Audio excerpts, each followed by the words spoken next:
Hello, everyone. Today I wanted to take a look at a few of the Psalms, and something in particular came up to me. And I know that,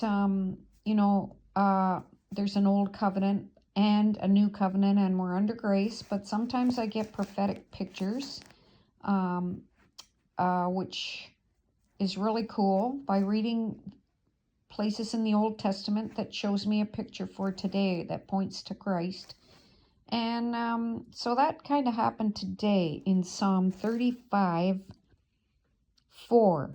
Let them be confounded and put to shame that seek after my soul.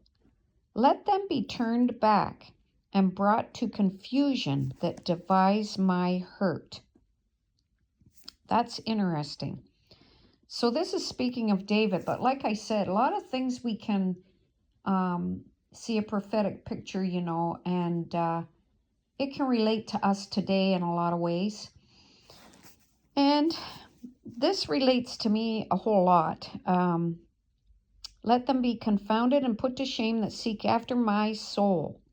Have you ever had anyone that, relentlessly seeks after your soul to try to fight against you, or doesn't leave you alone, and you're just going about your own life, and these people try to torment you and do anything they can to trip you up or trap you? I mean, the enemy, today the enemy, our enemy, the destroyer, that being the devil, well, he's going to use people absolutely to try to bring down and destroy the Lord's people, right? Those that belong to him. But just what I'm getting out of this is the Lord is very protective. He's very jealous of his people, those that believe in Jesus. And, fiercely protective. And we'll see that in a few more of these verses here. So let them be confounded and put to shame that seek after my soul. Let them be turned back and brought to confusion that devise my hurt. So those of us that are believers have more than likely had these kind of people, just relentlessly chasing us, trying to trip us up and trap us and bring us down, because of the enemy wants this, right? He doesn't want God's people going forth.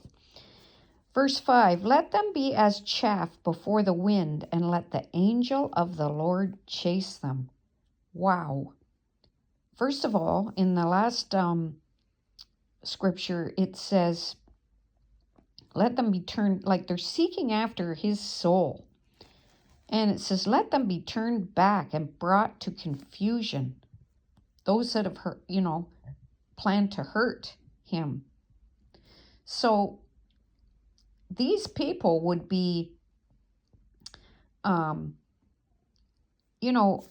they'd be turned back from what they're doing and brought into confusion. And that's really interesting. But this one, and let the angel of the Lord chase them. Oh my gosh. So, if your enemies that are bothering you, if you figure that the angel of the Lord is chasing them, that's not a good thing. They are in a lot of trouble, because one thing I know is you do not want the angel of the Lord chasing you in any kind of wrathful way. But this just kind of shows a picture that I love, that, his people, just like David, today were his people also. He's fiercely protective, and he's a God that doesn't want any to perish.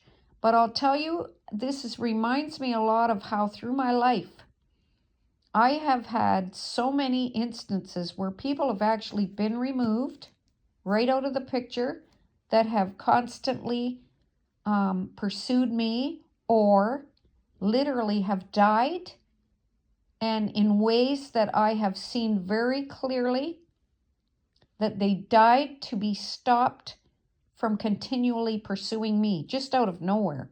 and painfully obvious. I mean, I could make a video of that. And, you know, so you don't want the angel of the Lord chasing you if you are bothering the people of God. You might want to be very careful if you don't believe in the Lord, that the people you're bothering and you're relentlessly trying to bring down, you might want to make sure that they are not followers of Christ, because he is fiercely jealous of them and fiercely protective. For without cause have they hid for me their net in a pit, which without cause they have digged for my soul. And this is the situations with me.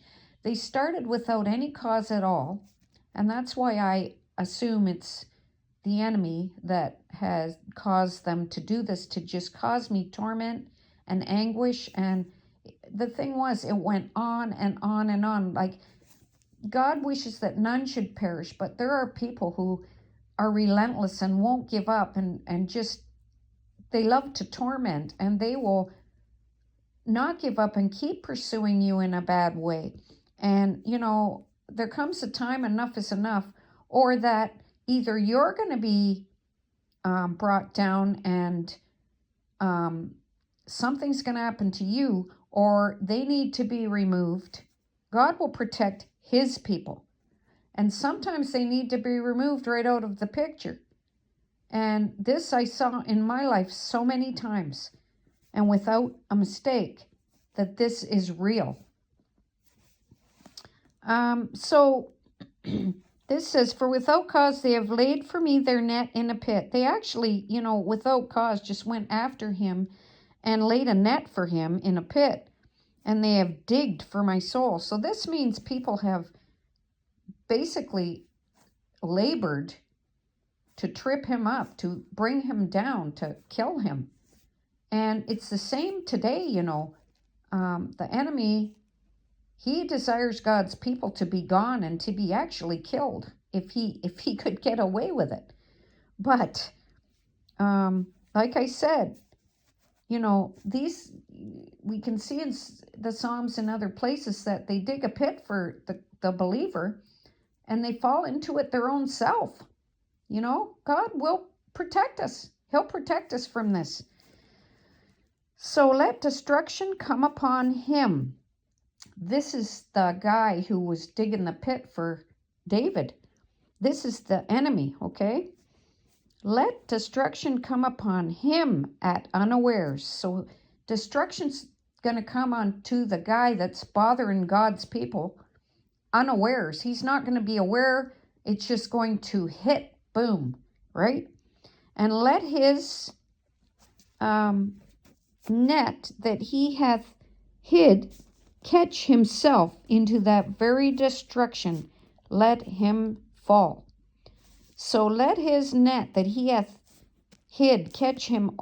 This is his own self, and that the very destruction he meant for the believer, in this case David, but I'm relating this also for today.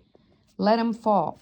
And you know, I know that we are in the age of grace, and David, he actually asked God to do these things in the old covenant, but in the new covenant, I still believe this is happening to people who try to tear us down or kill us, or just wear us down to the point, you know, the believers that we can't get back up. The righteous fall 7 times, but they will rise again. The Lord will make sure they do. But, you know, I believe in the New Testament that, yes, this is still happening. God will remove people if he has to before they will take you down.